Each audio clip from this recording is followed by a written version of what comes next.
Good morning, everyone. Welcome back to Bodhi Tree Buddhism for our sixth class on Buddhist psychology.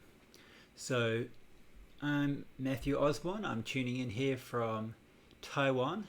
If you are joining us for the Facebook live stream, please drop a message in the little Facebook chat area to let me know that you're online. I'm sure we'll have our regulars with us again today. But if you're in particular joining us for the first time, don't be shy. Come in and say hi. And of course, we use the little chat box there if you've got any questions or any discussion that we also want to have during our class time. Okay, I see we've already got Mika tuning in. Good to see you, Mika. Hope you're doing well. If anyone else is out there, please feel free to drop in a little message. For myself, I'm feeling that summer is over here in Taiwan. We are now definitely into autumn, into fall. Weather's getting a little cooler, a little bit rainy. I don't know where you are and how warm or how cold you are. Maybe if you're in the southern hemisphere and it's the reverse, you're starting spring. That's very nice. But I hope wherever you are now tuning in, you've got yourself a nice comfy spot. You've got good internet connection, whether you're on a cable or on Wi-Fi, and that also you've got kind of like a nice area so that later on in today's session when we go do some meditation, it's nice and quiet and suitable for you. Okay, I see we've got Hanuman tuning in there as well. Good morning to you too. We've got GW there. Good morning as well. Tina, nice to see you, and thanks for your message last night. Suk In Wan, good morning. My apologies if I am pronouncing some people's names incorrectly. In particular, the Chinese names, because if we've only got the pinyin, I don't know what actual characters your names are. So my apologies there. We've got Mei Feng as well. We've got Jay Lee. Good morning as well. Great to see everyone. Hope you're all doing well. Okay, let's begin in our formal way, shall we? We'll join palms and we will make an invocation to our original teacher, Shakyamuni Buddha, just to formally start the class off, shall we? Okay, so please join your palms together and we'll just recite together. Namo Ben Shi Jia Mo Ni Fo. Namo Ben Shi Jia Mo Ni Fo. Namo Ben Shi Jia Mo Ni Fo. Okay, so as mentioned earlier, it's just a short little invocation. It's in Chinese, and we'll wrap up at the end of today's session with the three refuges, but we'll do that in English. Okay, and for those of you who might be a bit unfamiliar, so Namo Ben Shi Jia Mo Ni Fo. Namo is just in the Chinese, they don't actually translate that. They use two characters to just represent the Sanskrit sound. So Namo or Namah. Which means kind of like a salutation. Often in Chinese, people interpret this as saying it means the same as to take refuge, guai yi. But sorry to say, in Sanskrit, it doesn't really mean that. I mean, just think, for example, a very common greeting in India in Hindi. So just to join palms and say namaste. So namaste just comes from the same term, namas, or namah. Te means you or to you. Namah, to you. So it's just like salutations to you. It doesn't mean I take refuge in you. No, nothing so heavy at all. Okay. Then Namo Ben Shi, literally root teacher. But what it means here is root in the sense of like time. So it's in the past. We can say that in the present age of the world, Shakyamuni Buddha is the founder of Buddhism in this age. Of course, for I think really all Buddhist traditions, we believe that Shakyamuni Buddha wasn't the only Buddha. There were other Buddhas in the past, there will be other Buddhas in the future, and in Mahayana Buddhism, we also believe that even presently, right now, in other worlds, there are also other Buddhas. So Shakyamuni Buddha, or Gautama Siddhartha Buddha, is kind of the founding teacher in our present age, in our present form of Buddhism. So 本师 is like original teacher, like almost like founding teacher.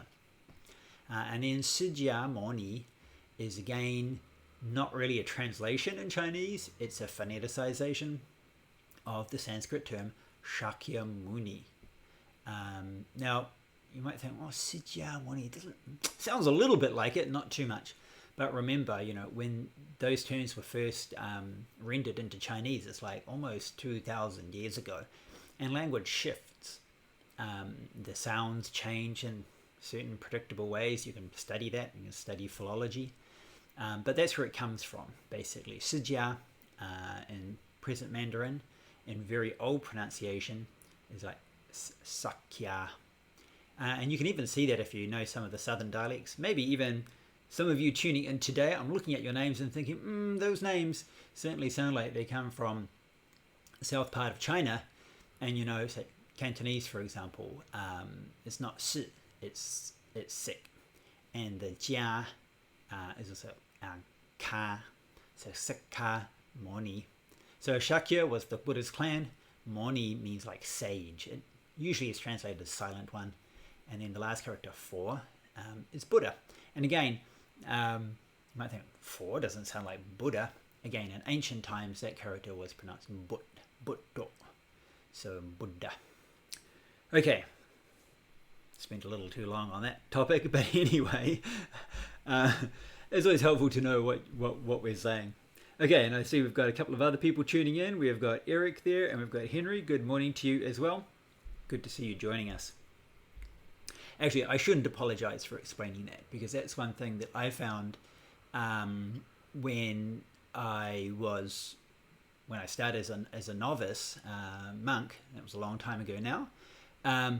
That often in kind of that context, being just full-time 24/7 in that Chinese Buddhist environment, there are a lot of things like that we'd do that were in the seminary. They were often explained, but not always. And I always felt that it would be helpful if more of those kinds of things were explained, because when things are kind of like a bit unfamiliar,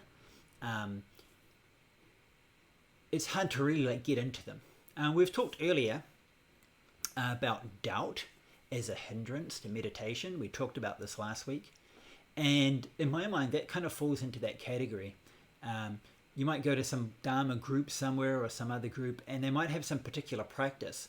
Everyone else there is just like totally focused on that practice, and you can see, they are just so focused and concentrated on it, and it works for them. But if you don't know what it is, it's kind of like, okay, what am I doing? Maybe I'm chanting something, but I don't really know, what does that mean? Or I'm doing some action, and I might be thinking, why am I doing that? But if somebody then explains it, it's like, oh, okay. And our attitude can change quite a bit.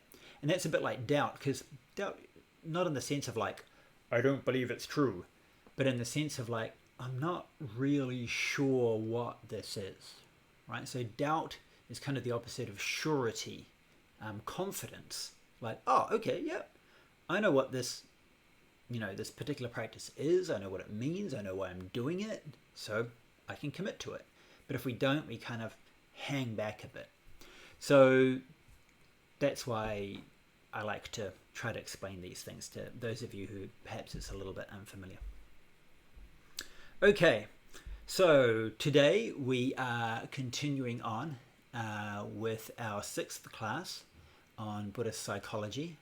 And let's just zip into the PowerPoint, and we'll just kind of do a little reminder of where we're at. Okay, so here we are, class number 6. That's our this was our like original plan, right? We're now up to number 6, and you can see here this would be the 6th and last class, but I'm actually thinking that I'm going to add on another class or 2 after today. Okay, so yep, it's the 6th class. I'm going to add on a couple of things. I'll get into that in a second, but just a little refresher. We start off with the basics, body and mind from a Buddhist point of view, and in particular the 5 aggregates. We then talked about the whole process of like sense perception, how our senses perceive and cognize and know the world and the other elements that make up that. Then we talked about the afflictions, 2 categories, afflictive emotions and afflictive views. Kind of like emotional afflictions and kind of intellectual afflictions, but they're not necessarily like some highbrow philosophy, but they are our worldview, but it's incorrect. And then we talked about the storehouse consciousness, the alaya vijnana, as a kind of Buddhist take on the subconscious mind and how then that relates to often the ways in which we experience the world. Last week we talked about the meditative mind, the different types of meditation, some different terms, different levels or categories, and the kind of mental factors that are involved in each of those different meditative states, and also, just as importantly, if not more importantly, the kinds of mental factors and mental states that are obstructions to meditation, kind of anti-meditation states. If you've got those ones, if you've got like craving and aversion and restlessness or dullness, that's kind of like the opposite of meditation. It's going to be a positive hindrance. Positive not in a good sense, means that it's an actual hindrance to your meditation. And so we talked about those 2 aspects as well. Now today we're going to talk about the liberated mind, and we're going to talk about what does liberation mean and how does a liberated mind function, and in particular going to try to hopefully clear up a couple of the more common misunderstandings that I see a lot of people have about what it means to be liberated. Now, a lot of the stuff for today, yes, I admit I'm not liberated. I am not a Buddha. I am talking about a lot of theory here, of course, but one thing I like about Buddhist, even kind of the Buddhist theory or the Buddhist ideas, is that the way in which Buddhism works, all these explanations conform to some really fundamental Buddhist concepts, in particular concepts of dependent origination, causality, the relationship between cause and effect.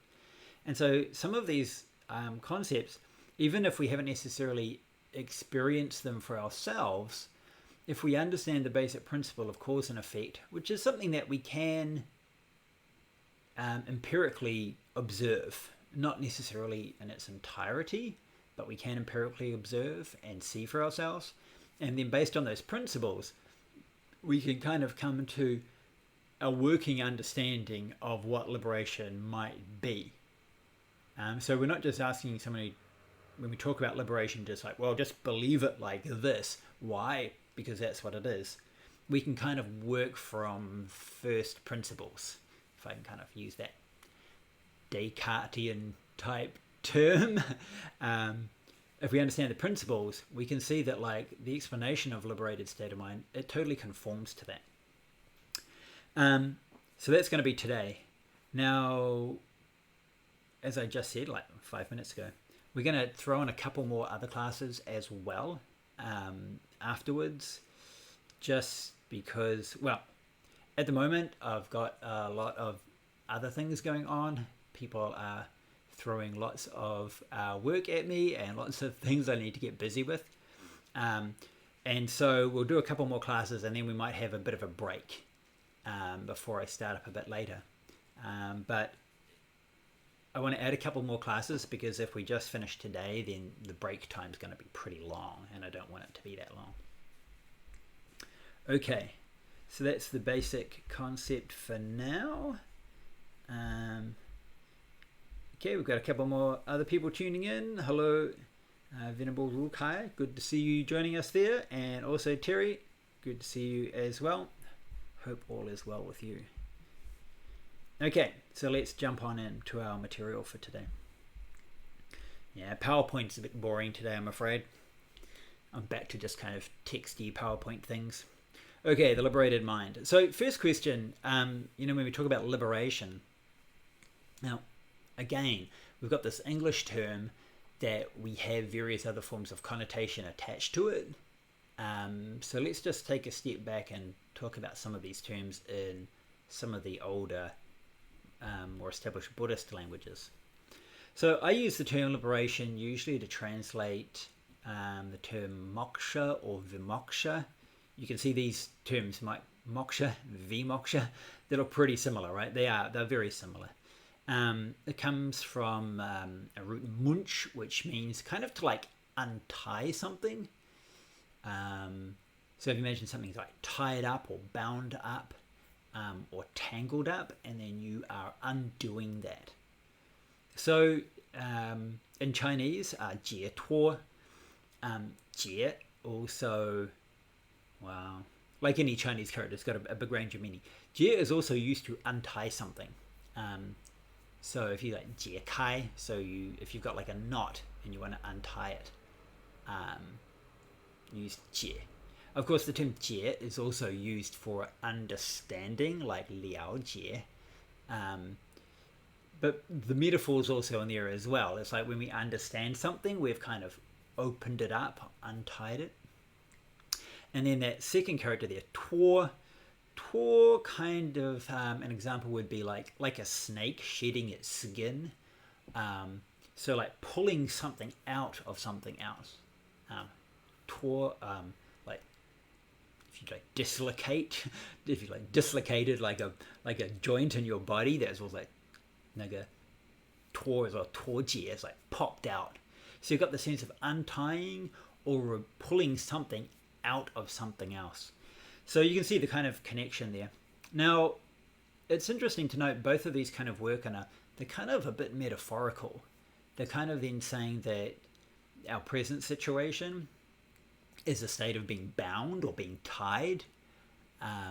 Something is wrapping us up, and then we need to untie ourselves from that. So like kind of like untying or unbinding, that kind of thing would go with these terms, moksha, vimoksha, jie tuo.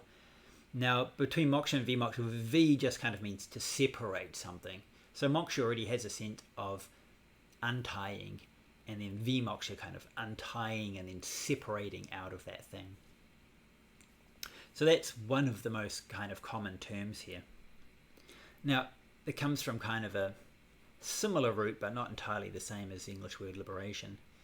And of course, we know the English word liberation is, can be like liberated if like you're liberated from jail or something, being tied up or caged or something. But we also have kind of like a social sense, kind of like a social liberation as well, where it doesn't apply to individual people, but to societies or groups of people within society. Now, I don't think the Sanskrit or Chinese terms quite have that sort of sense. So just be aware of that when you're using the term liberation in English.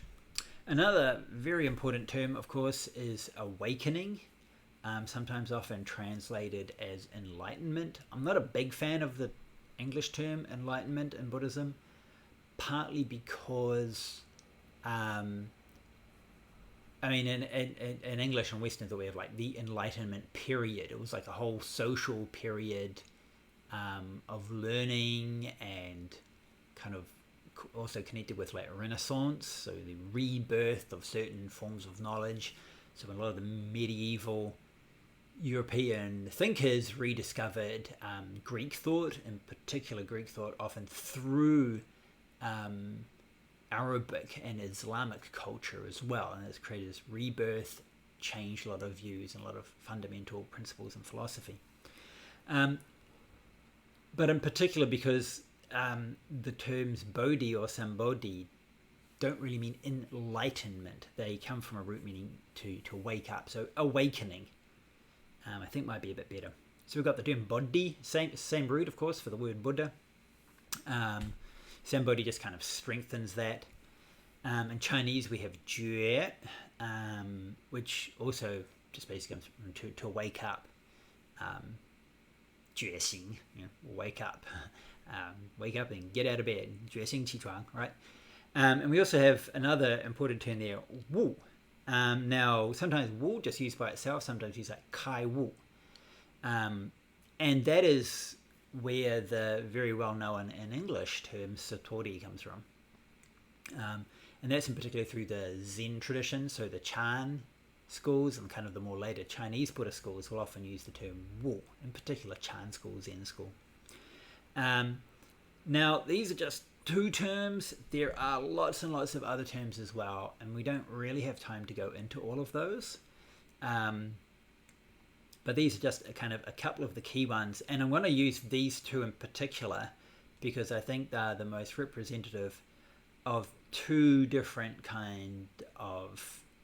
main, not like competing ideas, but like two ideas about what liberation is. Two ideas that correspond to two different types of saints, shall we say. So the first one in particular, liberation as it applies to the worthy ones. So the term worthy ones here, I should have put in the Sanskrit, the arhats. So we know the term arhat refers to like the Buddha's disciples, so Shariputra, Moggallana, Mahakasyapa, etc., Katyayana. Later on, of course, even the Buddha's assistant and cousin Ananda became an arhat. So the term there, arhat, can be translated as worthy ones. It sometimes has another sense as well, like the killer of enemies.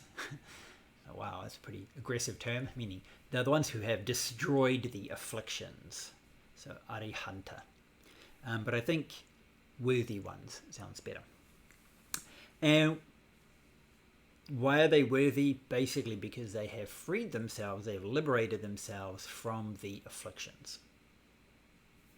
So basically, a Buddhist arahant, a Buddhist liberated person, they're liberated because they're liberated from the afflictions. Okay, now we've talked about afflictions a couple of weeks ago, so we should have a basic idea of what that entails then. And then the second term there, awakening in particular, we also have the Buddhas. And for Mahayana Buddhism, which provides most of the details about what it means to be a Buddha, we have also the freedom from afflictions, very important as well, but we also have another important element as well, which is what we might really simply describe as some kind of full knowledge. And so we've kind of got the two elements. We've got on one side liberation, basically meaning getting rid of these afflictions. But then some people don't just get rid of the afflictions, they also have some kind of full knowledge. So then this brings us to this kind of question of like, what's the relationship between afflictions and knowledge, or afflictions and ignorance, shall we say? Now, before we get into that, I just want to point out that, just like I said, so we've got like liberation or awakening, lots of other terms as well. So another one, so for example, removing the influxes, cutting off the influxes. We also, of course, have terms like nirvana, which blowing out the fire of the afflictions. We also have the term nirodha, which means cessation, or sometimes translated as extinction. It does mean extinction, but of course in English, like extinction, like what are they? Like dodos? Are they some kind of poor, unfortunate rare animal that is now extinct due to human destruction? And so it's very like negative connotation.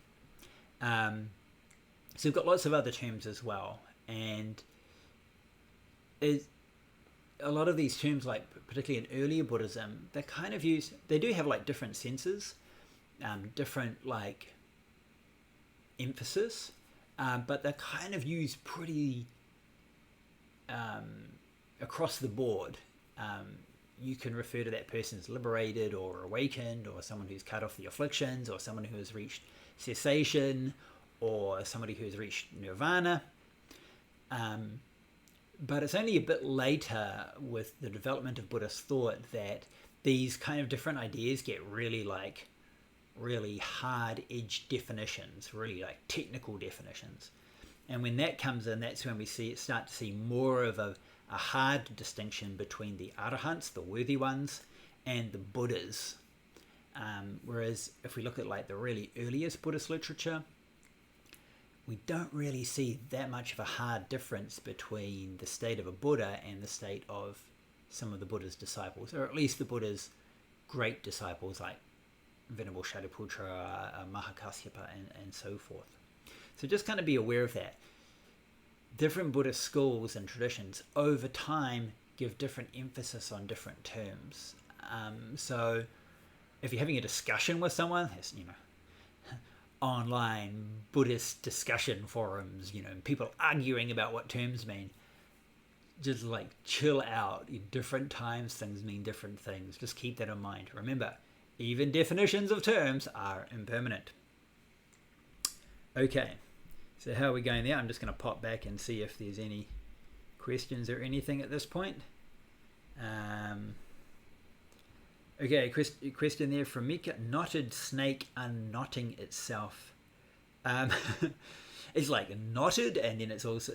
So the knotting and the snake... when I was talking about twa, so that's for the snake, but that's the snake shedding its skin. There's a really early group of texts that are usually grouped together and known as the Sutta Nipata, just kind of like the collection of teachings.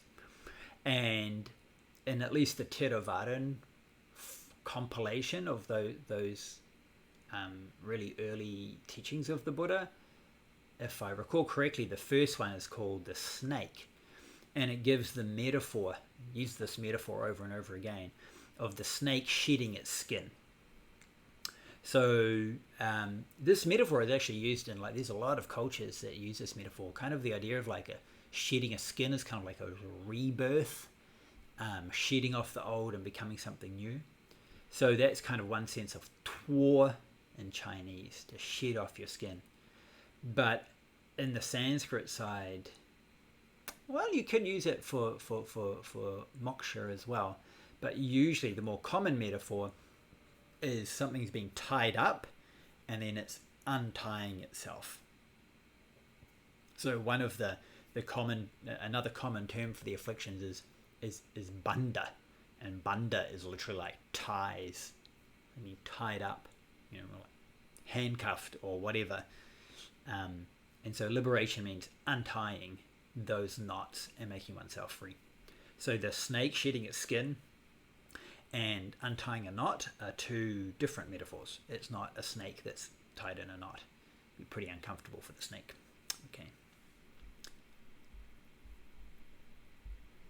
Okay, where were we? Right, so I was saying, this brings us back then to the relationship between afflictions and knowledge, or afflictions and ignorance. So let's just talk about that a little bit. So one really important thing to keep in mind is that there's this kind of mutual relationship between the emotional afflictions and ignorance. So we talked about that earlier when we had the week on afflictions. And this is really kind of important to kind of keep in mind.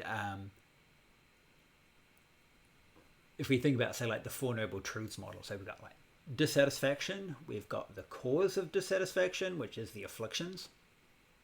Then the third truth is basically nirvana, the liberated state, which means to be liberated from the dissatisfaction.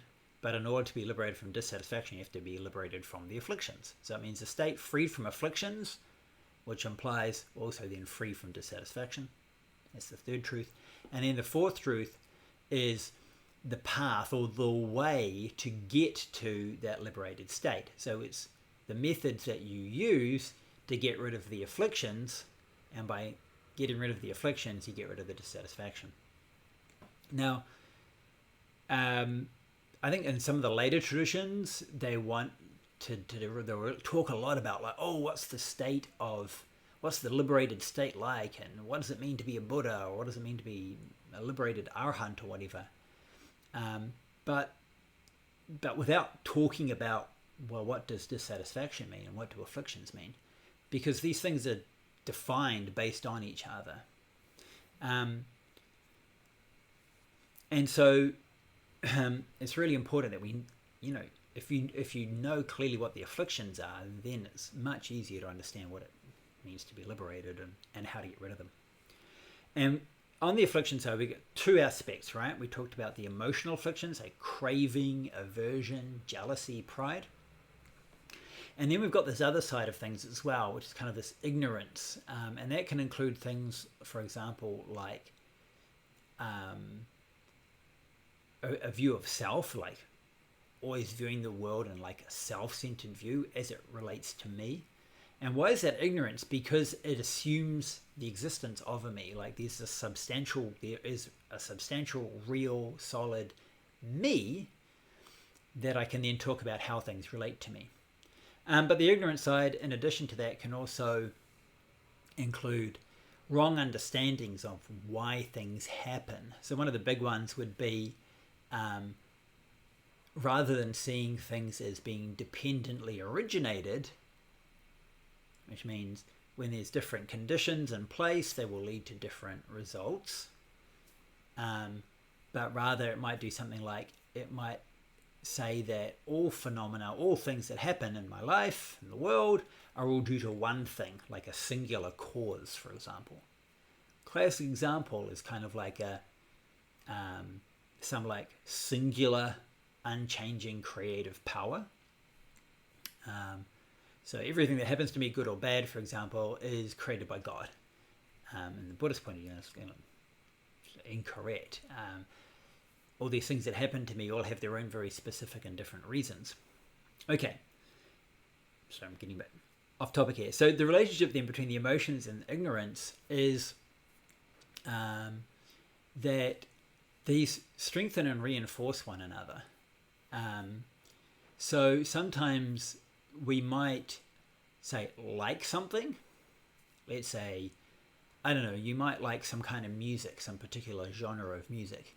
And then based on liking that genre of music, that might then start to help form our own self-identity and self-view. But it might also work the other way around. Sometimes we have a view of who we are or who we think we should be, and then based on that view, we then decide what we like and what we don't like. So classic, or maybe another example of that might be maybe someone who comes from a certain country, and then that country might have these kind of like historical enemies, and then because I come from this country, therefore I must dislike people that come from that country, just simply because that's where I'm from. So I'm a Kiwi, I'm a New Zealander, so just kind of can't help it, make fun of Australians. It's like this, right? It works both ways, don't worry. Both as bad as each other. So this kind of sense like, because I'm a New Zealander, therefore I must always oppose Australians, like in sports or this competitive rivalry, that kind of thing. So these two then strengthen, and then by then strengthening those likes and dislikes, that further then reinforces my identity. Right, so these two kind of mutually influence each other, and it makes it then really difficult to get rid of them, because you got to take out both. If you kind of take out one, the other one might just cause the other side to come back, and vice versa. So ignorance can lead to emotional afflictions. For example, something might happen,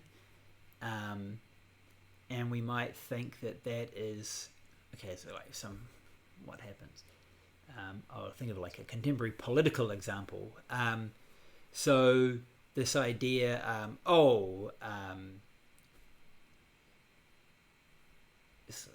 US economy, and then somebody says, the reason why there's so much unemployment in the US is because of China. It's all China's fault. So this is kind of attributing the cause to China. Of course, it's far more complex than that. There's all sorts of other reasons why there might be unemployment in the US, or why these big industries are moving their jobs overseas. But then by blaming, say, China, we say it was all China's fault, that might create emotional afflictions. Therefore, say that country is bad, or whatever, we should do something about them. It's a very aggressive kind of manner or behavior. And so that's creating one affliction. And at the same time, of course, it's not solving the other problem. So you're acting in this way, it's not solving the problem. Therefore, matters get worse, and therefore that emotional response gets even stronger. So ignorance, a wrong understanding of why there is this, say, economic hardship or unemployment, leading to afflictions, anger and aggression towards some other country, for example. But it can also flip the other way. It can also go from like emotional afflictions to then create ignorance. What's another just example off the top of my head? So maybe some person likes someone else. They really like that person. They've got a big crush on them, but that person is not interested in them. Now, because they like that person and can't get that person, and they don't want to accept that just simply like they're just not into you. They're just not interested. They might then create some other reason why. They might think like, oh, maybe someone else is saying bad things about me, or such and such and such and such, and attributing other reasons to why that person isn't interested, which just simply aren't true. But we attributed those reasons simply because we just don't want to face the fact that, oh, they're just not interested, okay? We can't accept that. It's going to be because somebody else is deliberately sabotaging us, or, turning that person against us, something like that. So the afflictions to the ignorance, they work both ways. So that's a bit of a tricky situation. Now, what we're looking for then is a situation where both of these are cleared. What we might call like a clear, unbiased view of the world. And in particular, by unbiased, we're talking about a non-self-centered view of the world. So in both of these cases, both of these examples, be it, say, the economic situation in some country and who's to blame, if we were some like third party standing outside and we're looking back at that situation, like you're a very objective economist, you might say, well, it's very clear. The reasons for this problem are such and such and such and such. And we can see the situation very clearly. We know what to do about it. Or maybe somebody's, got some relationship issues and they don't know why. They're very confused. Maybe some third person, some like objective bystander can look at that and just say, look, can't you see why that's happening? The person who's actually in the situation themselves can't see it because their emotions are clouding their view. And often the emotions are clouding the view, or rather sometimes their own views, which are very self-centered views, are then also creating those emotions. So when we remove the emotional frictions, our vision, our view and our understanding becomes clearer, and vice versa. When our view becomes clearer and we really understand why things are happening, often the emotions come down as well. It's just, well, that's just kind of how it is. We don't really need to get all, aggressive about it or greedy about it or what have you. So while these two sides, the emotional side and the view side, the ignorance side, mutually reinforce each other, but it also works the other way around. If we deal with the emotions in a good way, that will also help to remove the ignorance. And if we deal with the ignorance, it will also help to remove the emotional issues.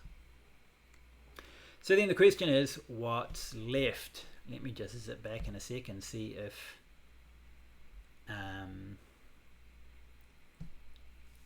okay, just the comment there from Miku about the knotted snake unknotting itself is a metaphor used in Dzogchen to symbolize self-liberation practice. Oh, that's interesting. I haven't encountered that. I just find it kind of curious that a knotted snake, because I'm just imagining a snake turning itself in a knot. But it's curious to see that metaphor. Okay. So the question is, what's left? So in a liberated state, what remains? And this one I want to talk about because I think there is a lot of misunderstanding. So the first thing I want to say may sound a bit weird, but liberation doesn't mean like instant non-existence. Now I say this, I have this really clear memory many years ago. This was also back in my seminary days, we were visited one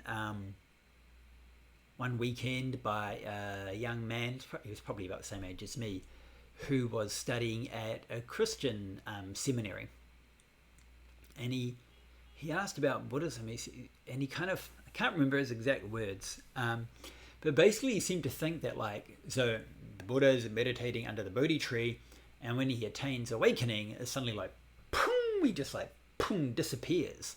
He like suddenly doesn't exist anymore. I thought, like, that's one of the weirdest descriptions I've ever heard. But I've heard kind of similar things subsequently. I think partly it might be due to some of these Buddhist words for liberation, like nirvana, or like blowing out, or like cessation, like something ceases, or extinction, something, extinction, anything like death doesn't exist, right? So thinking that this awakening under the Bodhi tree, as soon as you attain nirvana, it's like, bam, you no longer exist. I thought, like, no, it's not like that at all. There's definitely some things are there. So while the afflictions are gone, being the emotional and also the like ignorance side, this self-centered view side, they're gone, there's still lots of other things remain. Okay, so nirvana or cessation isn't about getting rid of everything. We just need to get rid of the causes of suffering.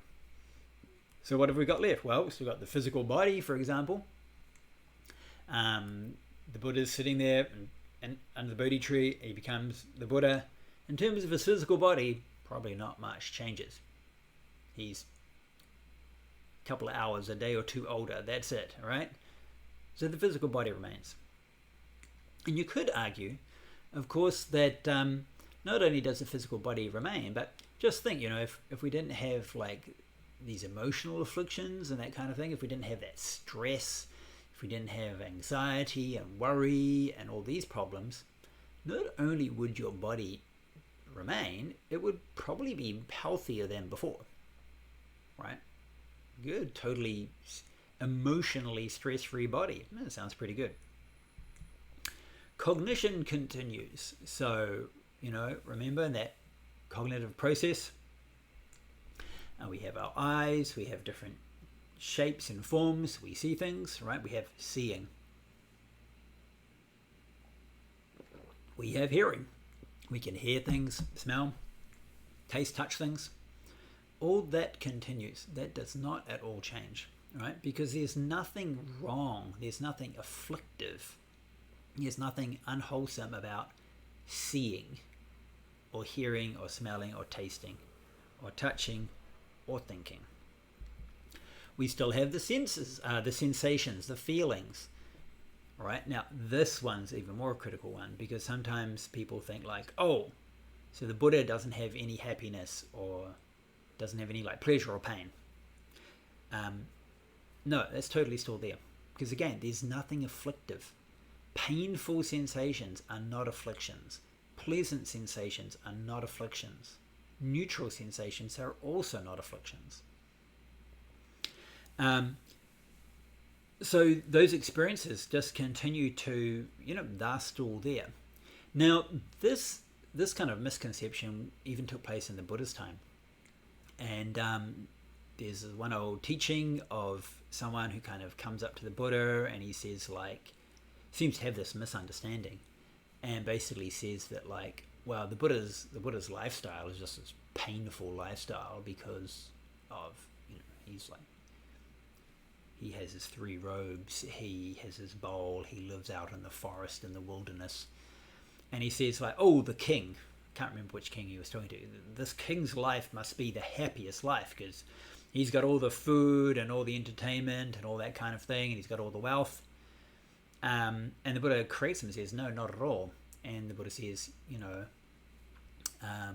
can the king have like just completely a complete state of physical and mental bliss and joy for 7 days straight without break? And the person goes, no, I mean, even the king can't have that. And the Buddha says that the Buddha himself, he can do that. He can go deep into meditation and have this very blissful, joyous state of meditation and just stand there for days at a time. The Buddha says actually the Buddha has far more pleasant and happy sensations than anyone.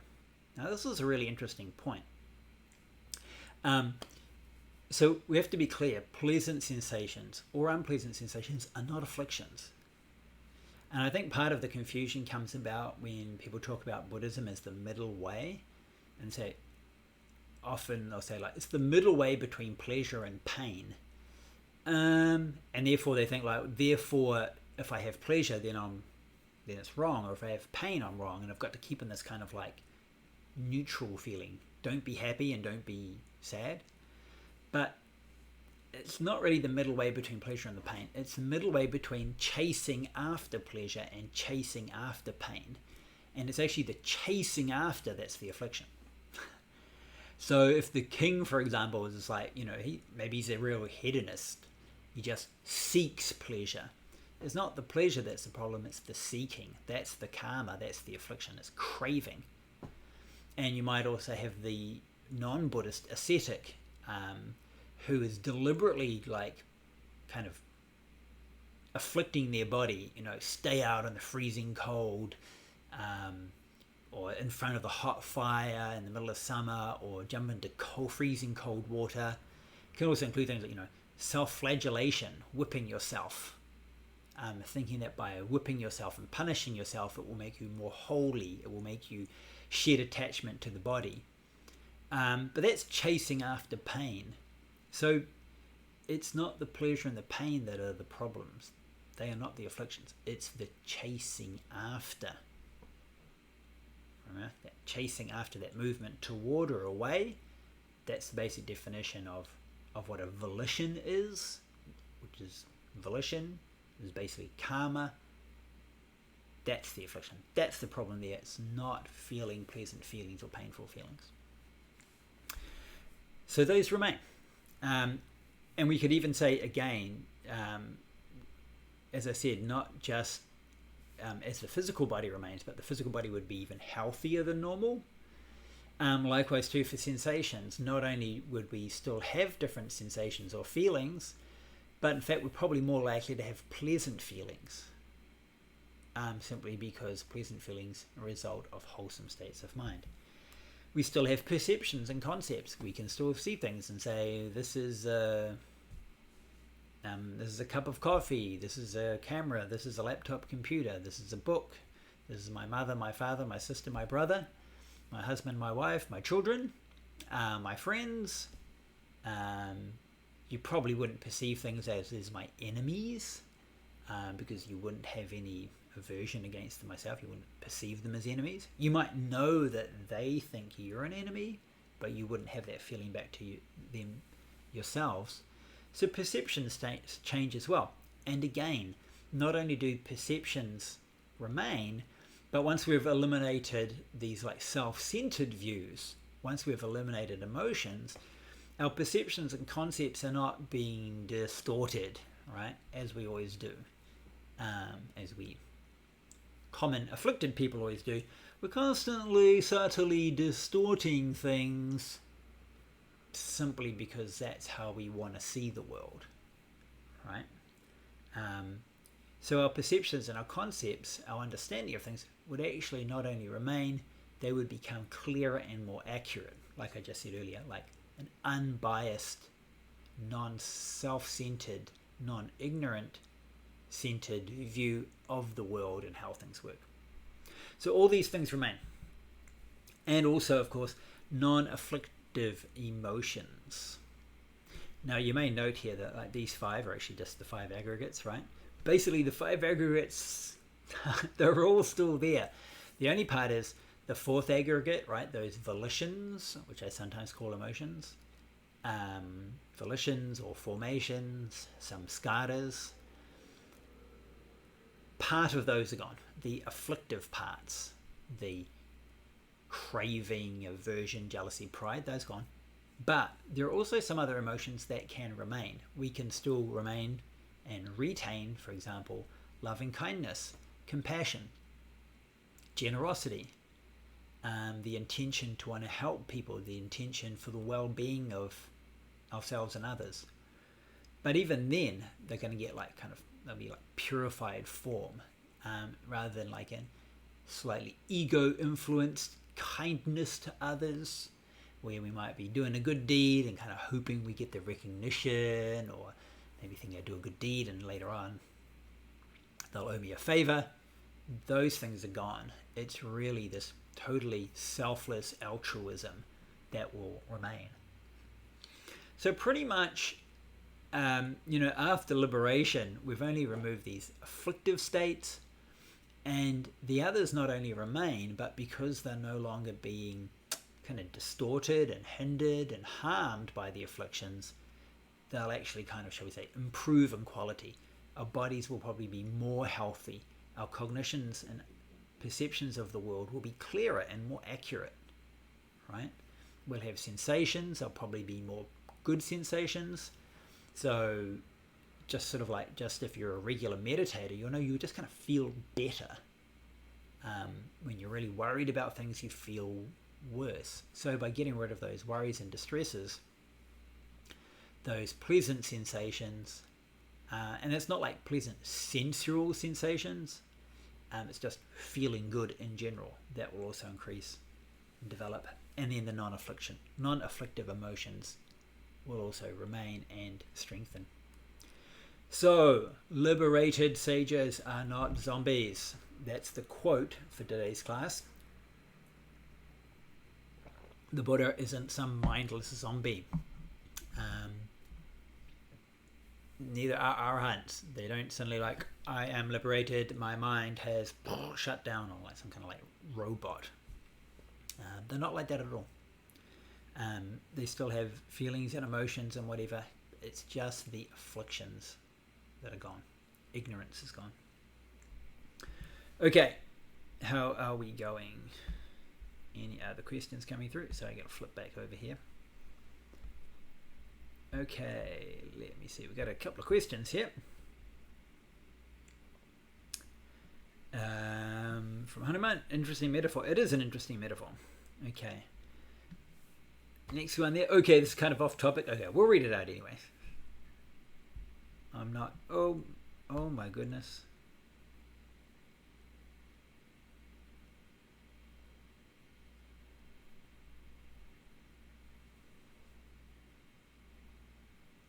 Sorry, I just clicked on the...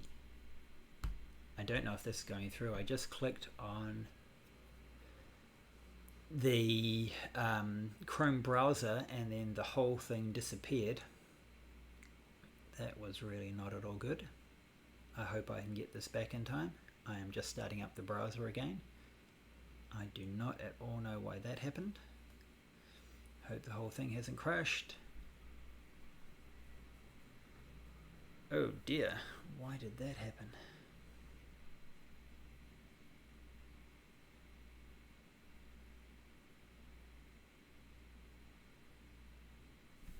I'm sorry, having some serious technical difficulties, and now then the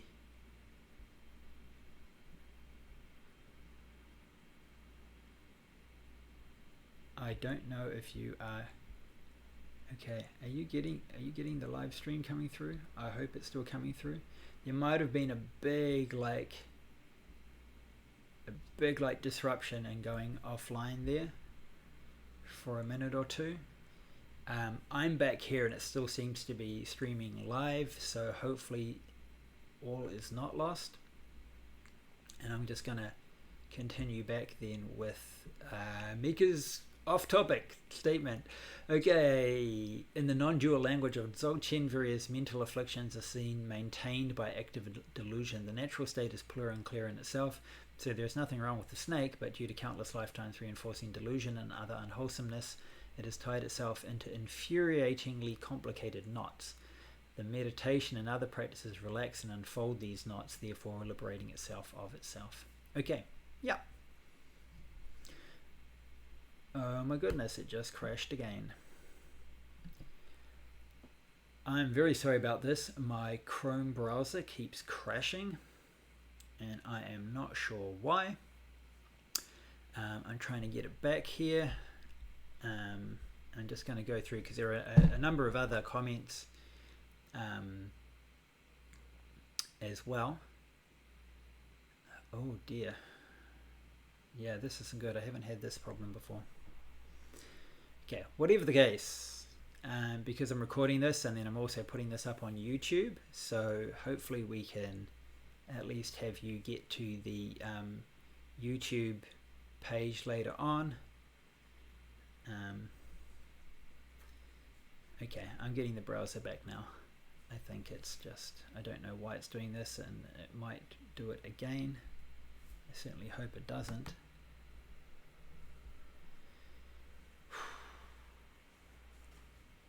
Okay, should be coming through.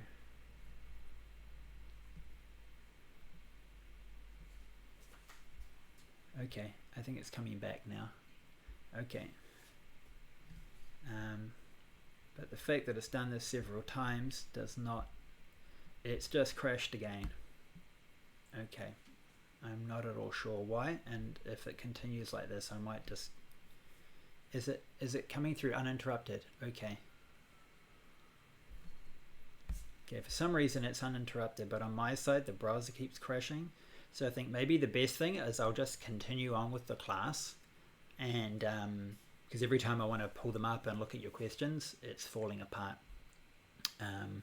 So I'm really sorry about that, everyone. Maybe I can get back to some of those comments and questions in the background later on, maybe after the class. Okay. So let me go back then to the old PowerPoint. Just some comments on the technical details of the process of liberation. So this is, like I said, this kind of technical stuff. We can maybe touch on this really briefly. So for the early traditions, you know, removing afflictions, it's not like there's one thing called afflictions and then you just kind of like, you've either got it or you don't have it. There's many different aspects of it and also kind of levels. They were originally broken up into 10 basic parts, and then the 5 lower fetters and the 5 higher fetters. The term fetter means like a tie, right? A fetter is like kind of like handcuffs. And so at the start you start to remove the lower ones and then gradually go through and then finally get into the higher bonds, and then when they're fully removed then one is liberated and a worthy one. So when one starts to remove the first ones, one is known as a stream entrant, and that entails removing 3 things. The first one is what's called identity view. An identity view is a lot like self-view. It's in Sanskrit, satkaya drishti. Literally it means kind of like real body view or existent body view. But by body here it kind of has a sense of like an identity. So there really is a me. There really is this thing called Matt, okay? And holding on to that idea. That view is what's referred to here as identity view. Now, it's not really the entirety of what we call self-view. There's another kind of element of that. It's quite a bit more subtle. That comes later. But once we get rid of this one, it's a really, really important stage in this process.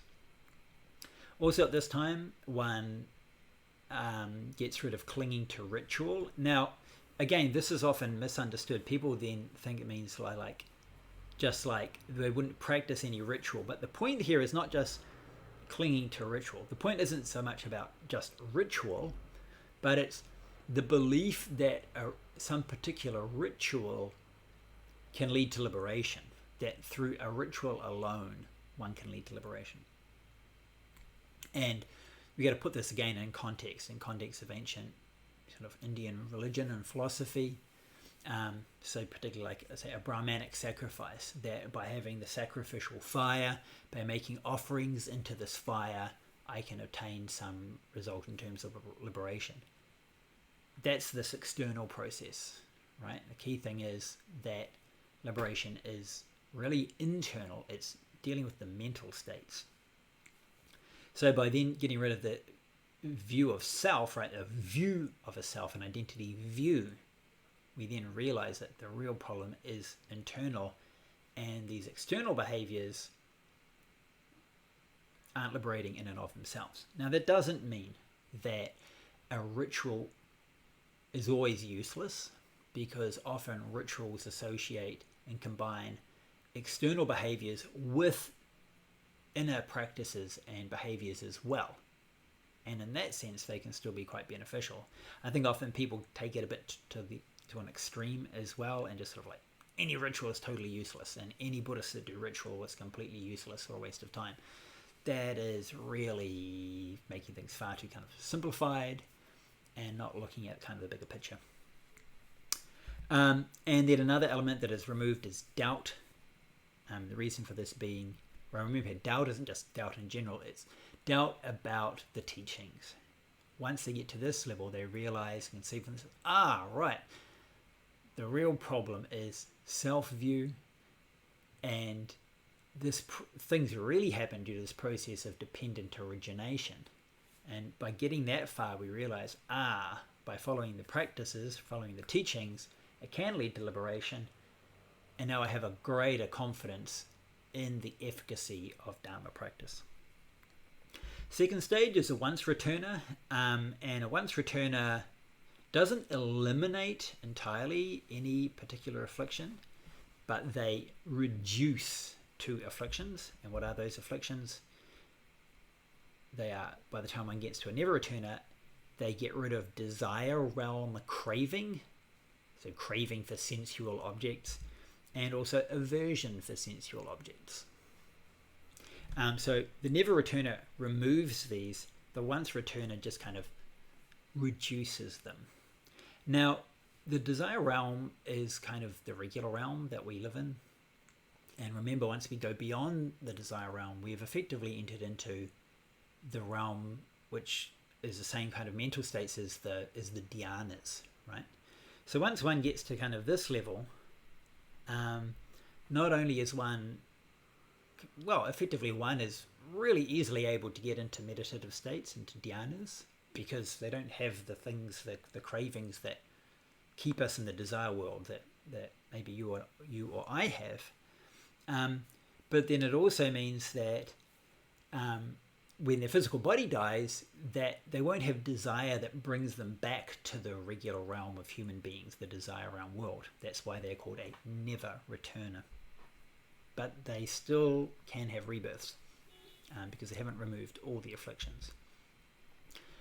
The last stage, these five, then 1, 2, 3, identity view, clinging to ritual, doubt, desire realm craving, desire realm aversion, are the 5 lower bonds, and then we've still got the 5 higher bonds, the removal of which makes one a worthy one, an arahant. Form realm craving and formless realm craving. So we might be able to get rid of our desire realm attachments and kind of be in a state which is equivalent to dhyana states, meditative states. But it's still possible that we could cling to those and be attached to those. So we need to then also realize, even those states, they are impermanent. They are dissatisfactory. Even those states cannot bring enduring satisfaction and freedom. Therefore, even though one can go into them, one is unattached to them.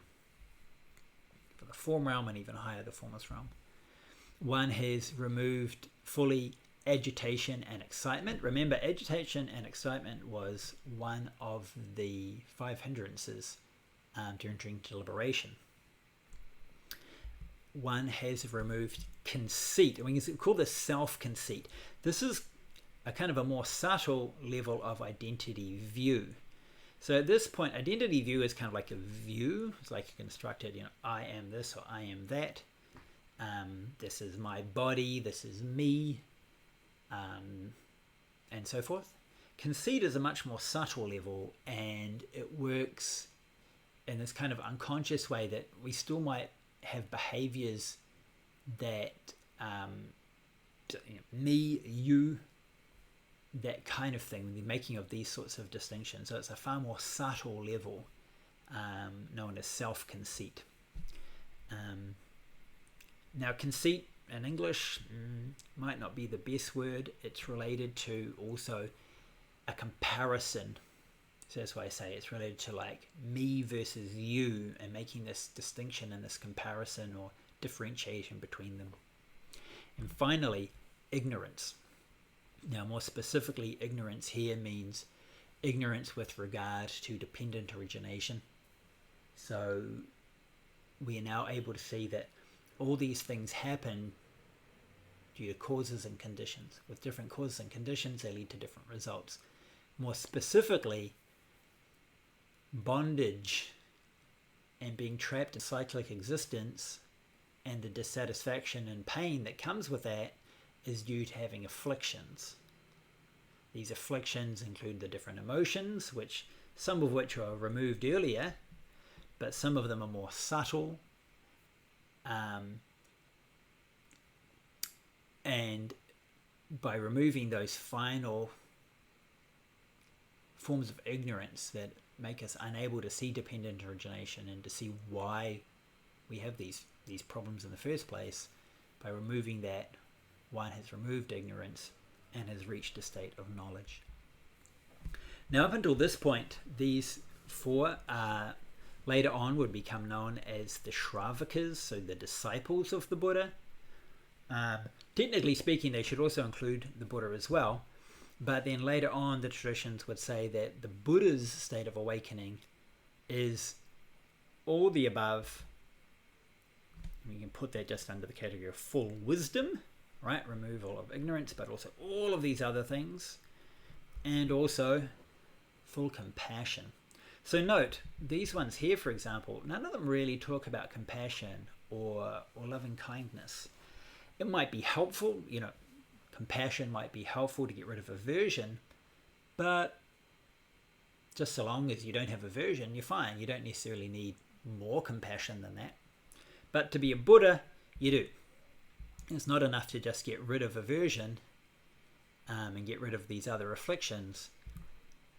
The distinguishing factor of the Buddha is they also have this kind of full compassion. And that's also related to then this kind of abundance of merit, and also having the various abilities that a Buddha requires to be able to teach others. So, to just say we want to help other people, basic compassionate intention, good, very powerful. But we also need to kind of make that a bit more practical. We actually need to have certain skills to be able to do that, right? And so for the Buddha, all of those would be included in the second category. So, of course, these two can be further unpacked, a lot of other detail, a huge amount of Buddhist discussion about what the Buddha's wisdom entails, what the Buddha's compassion entails, the different abilities of the Buddha to be able to go about this task of helping others.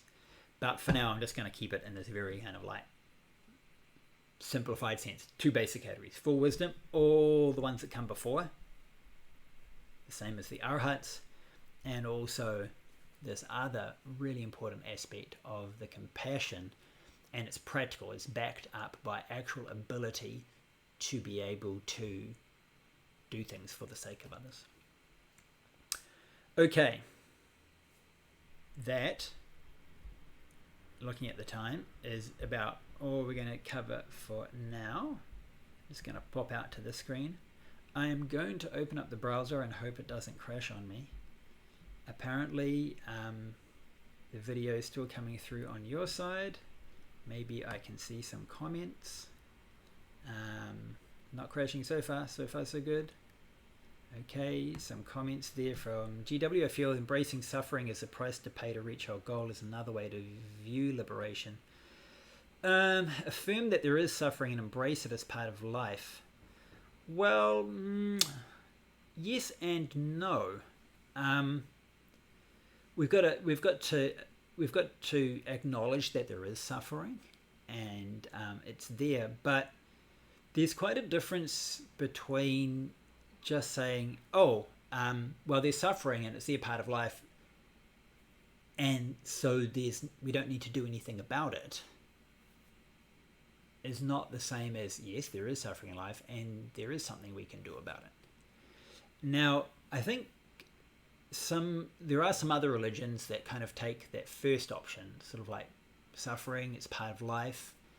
And you see it in kind of ideas, maybe suffering is a test for us. Maybe we are made to suffer so that we can be better people. Therefore, we shouldn't try to stop suffering.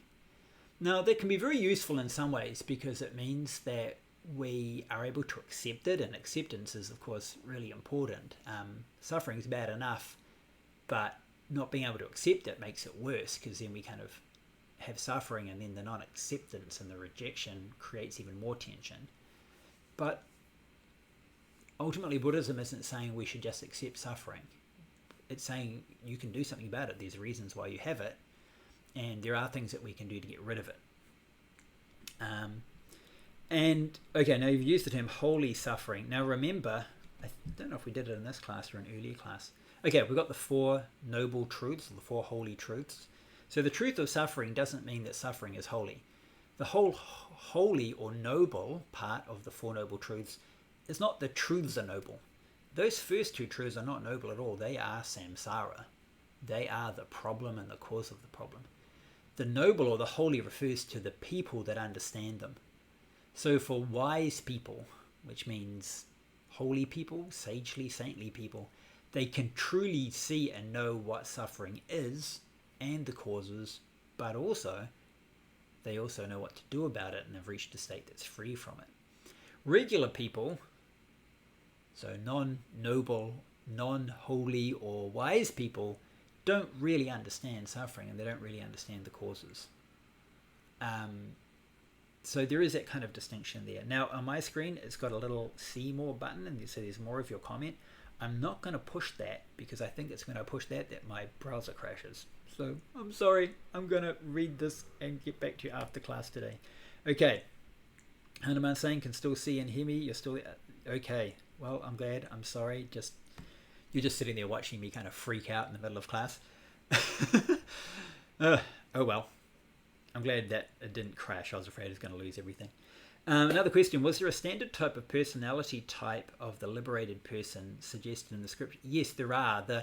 So like the liberated people, kind of personality types are, again, different kinds of categories that are broken up depending on what we might call their strengths of their spiritual faculties. So some people cultivate the path with more power derived from their faith. Some people more from their power derived from their concentration and their calmness. Some people derive more from their insight and their wisdom. And so they all have to go through those same basic processes, but they will kind of develop a bit differently. And when they get to the end, they'll all be liberated, but they might also so remember, the afflictions are all gone, but in terms of the non-afflictions, all those other different states that make us up, they may differ, right? So even while in Buddhist terms, anyone who's liberated, they're all free from afflictions. But apart from that, they can still be very unique and individual people, right? So the different kind of personality types will lead to those other types of results there. So say I meant to smile more, have a more pleasant voice. Yeah, probably. I mean, they're all going to be free from affliction, so they're all going to, they're going to have this like really profound kind of calmness and serenity to them, and that's going to influence lots of other things. But there still will be some differences as well. Maybe we can talk about this next week. Okay. And just comment from Mika about knowing the technical differences. Yeah. Okay. Now, I'm just looking at the time, and time's just running out as it always does. Let's have a quick, short meditation session to wrap up today. We will be back next week. This isn't going to be the last class, so maybe we can talk about some of these other matters. I do have some other ideas, but let's just leave that for then. Okay, if you want to stretch, jump up quickly, stretch, because I am about to get ready for meditation. Okay, I'm just going to drop down the camera here. There we go. And take a seat. So I'm going to have some water first.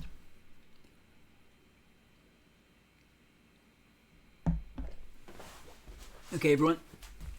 If you want to grab a... Okay, shake my legs out.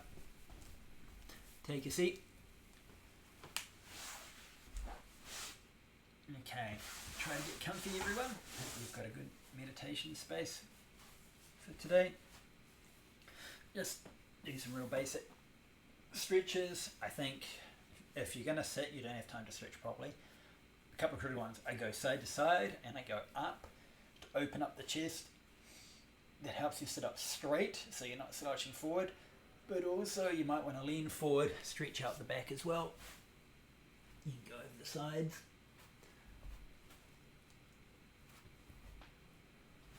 Okay. Okay, a short session.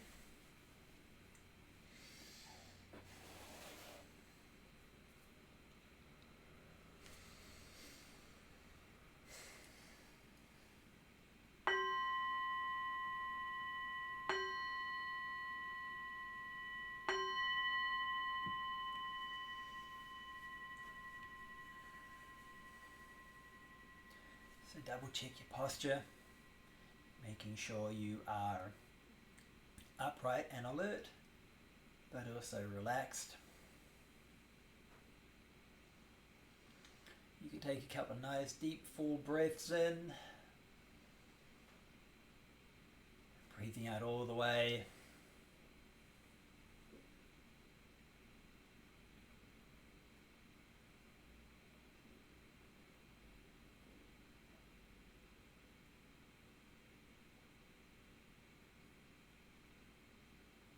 Just feel your whole body with the breath. Get into our basic practice. So internally we can just put our focus on the breath and also think, mindfully breathing in, using that thought to direct our attention to the breath, and then mindfully breathing out. Again, using that simple sentence to direct our thought to the breath so that the mind does not wander elsewhere.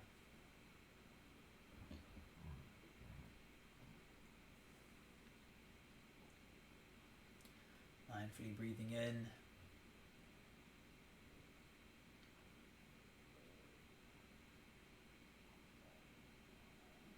and mindfully breathing out.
Mindfully breathing in,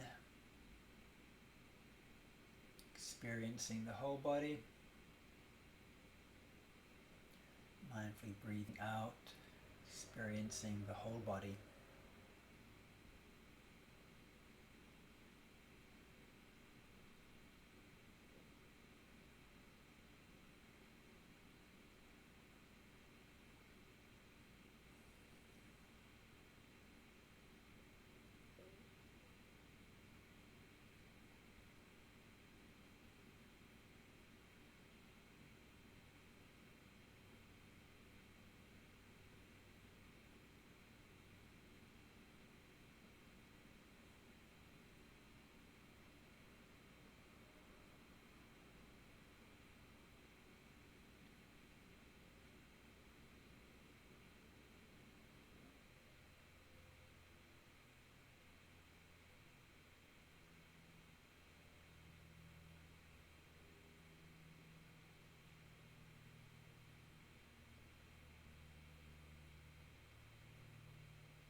Mindfully breathing in, experiencing the whole body.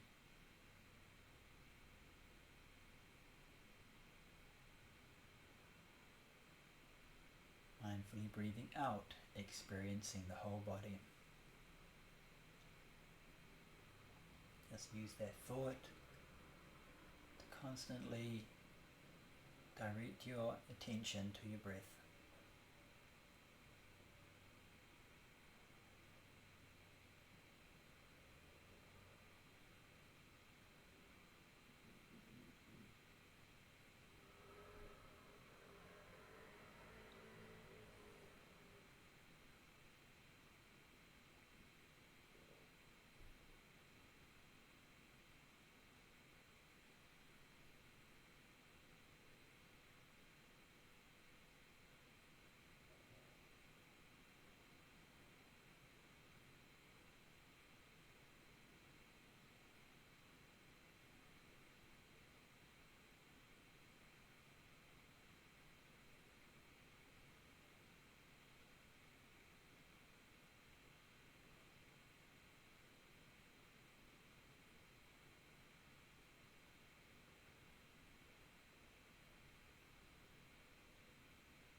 Mindfully breathing in, relaxing the whole body.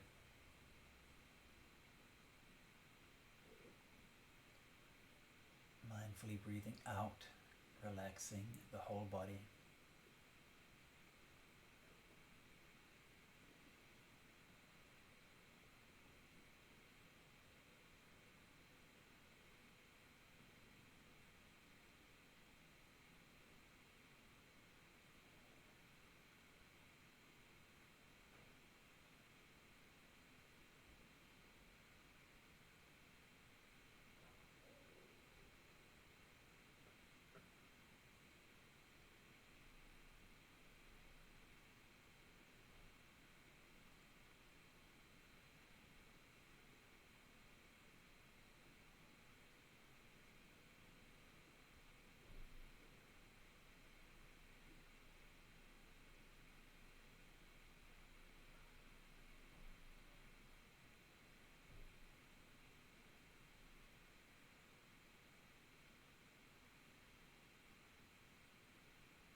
Nice deep full breath in. Exhaling all the way out.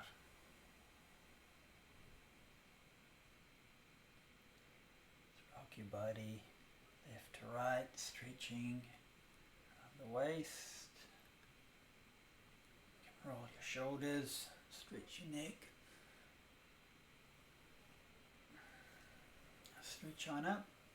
Big breath in. Jump forward, exhale.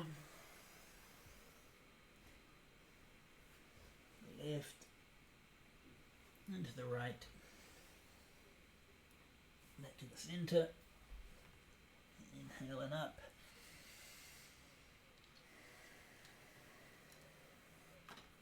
can warm up the palms of our hands, cover our eyes and just start the massage. Sure you know how this works by now.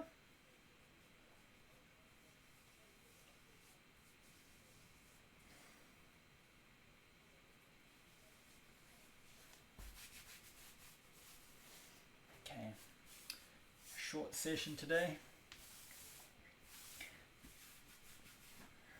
My apologies for the technical difficulties, but I think it seemed to be more of a shock on my side than actually have any influence on your side. I'm just going to come forward now as we get ready to wrap up today's class. Okay, pop the camera back up.